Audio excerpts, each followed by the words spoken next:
when she stepped onto the training field. Her presence pressed against the world like a loaded weapon. She wore her battle scars in the open, one jagged mark running down her right cheek, another curling along her forearm where her sleeve was rolled up. Her eyes were sharp and unreadable, her gait firm despite the undeniable limp she didn't bother to hide. The field fell silent when she appeared, as if the ground itself knew better than to interrupt. Among the recruits, Private Tyler Brooks smirked. "Looks like Halloween came early," he whispered to the guy beside him. What did they do piece her together from battlefield leftovers? A few recruits chuckled nervously, but most kept their eyes locked forward, afraid to blink. Sergeant Maddox said nothing. She walked the line like a ghost made of grit and gunpowder, her gaze inspecting each face with the cold precision of someone who'd seen what war could do and what it demanded in return. Her eyes briefly paused on Brooks, then moved on without a word. But he noticed, and it bothered him. Later that morning, the commander addressed the group. "Sergeant Maddox is your instructor for the next 8 weeks. She's seen more action than most of you will in a lifetime. Listen to her, learn from her, or get left behind." When they were alone, Maddox's voice sliced through the air. "I'm not your mama. I'm not your friend. I'm the wall between you and failure. Understand?" "Yes, Sergeant," they shouted, though their voices quivered. "Move." She broke them down from day one. No mercy, no excuses. The runs were brutal, the obstacle courses worse. Recruits dropped to their knees, vomited behind the barracks, cried in the showers when they thought no one could hear. Maddox saw it all stone-faced and unshaken, not because she lacked compassion, but because she understood the cost of not being ready when the real world came calling.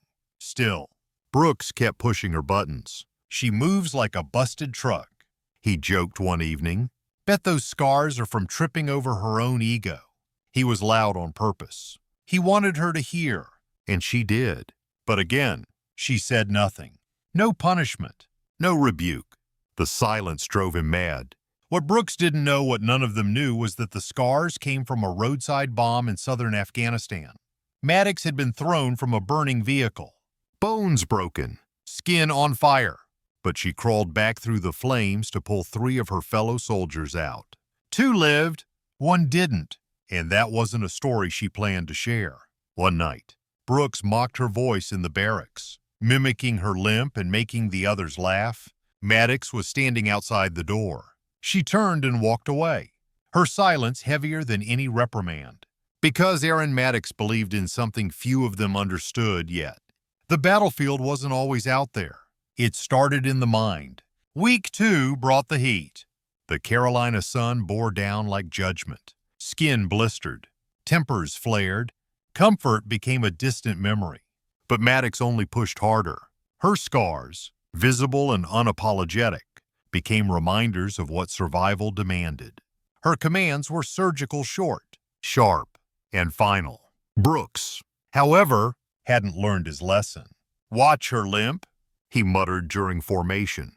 "She's powered by WD-40. This time, fewer recruits laughed. One private, Chris Lawson, a quiet kid from Nebraska, snapped, "Then why is she leading the charge while you're still huffing in the back?" Brooks brushed it off, but the sting lingered. A few days later, during a grueling hike through swampy woods and steep ridges, Maddox led from the front, carrying full gear. Sweat soaked through her fatigues, streaking across her neck where scar tissue met skin. She didn't rest. She didn't complain. Brooks, trudging behind, whispered, "She's just doing it for pity." But now, the silence wasn't in her. It was in them.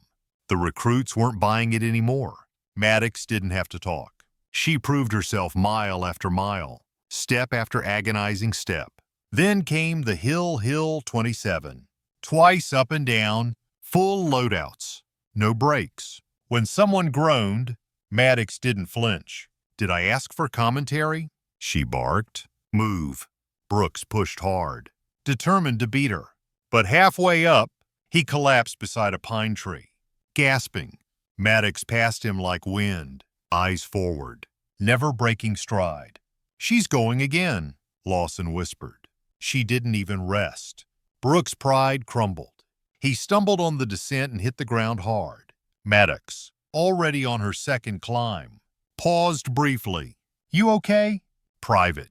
I'm fine," he growled. "Then get up." He did. Barely. But it wasn't the fall that broke him. It was the realization that the woman he'd mocked was everything he wasn't and more. That night, Lawson sat across from him in the barracks.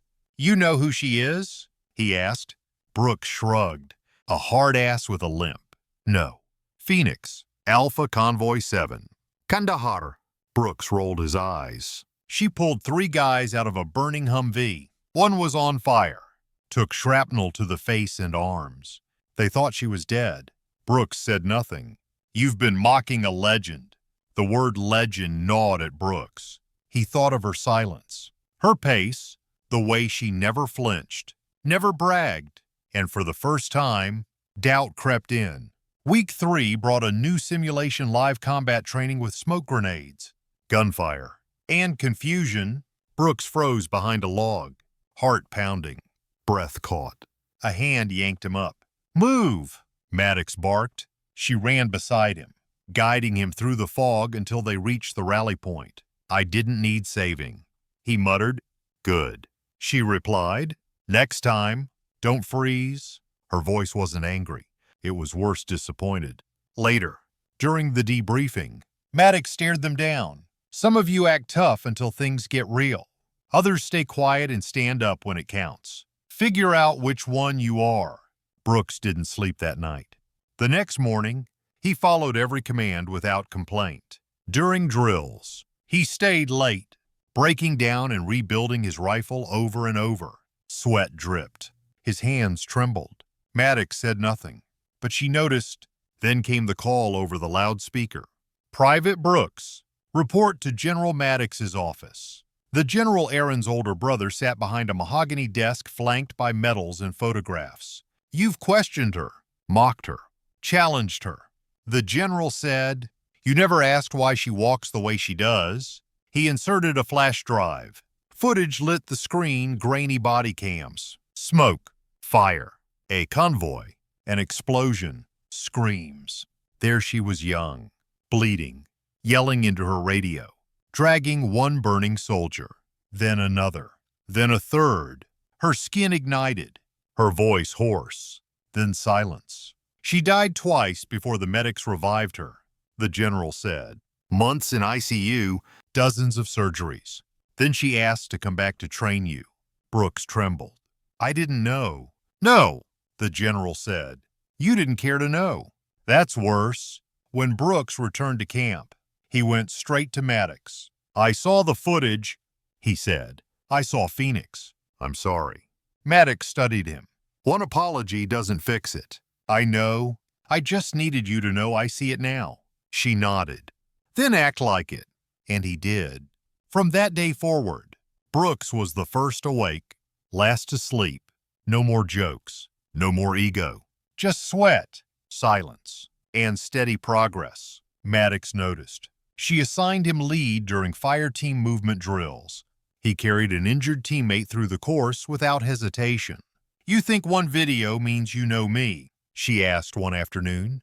"No, Sergeant. But I watched you lead. I'm starting to understand." "Then study this," she said, handing him a stack of manuals. "You're giving tomorrow's gear briefing." Brooks didn't sleep that night. He didn't need to. Week 7 arrived with the final evaluation live simulation. Paint rounds. Time pressure. Chaos. Brooks led Squad Bravo. They moved clean, silent, efficient. When one recruit fell, Brooks was there pulling him up, moving forward. When the mission ended, they had no casualties. Near record time. "Report," Maddox said. "Squad Bravo. 0 losses. 1 minor injury. Mission complete." "Sergeant," she nodded. Later, Brooks approached her office. "Thank you," he said, "for letting me fail and for letting me stand back up."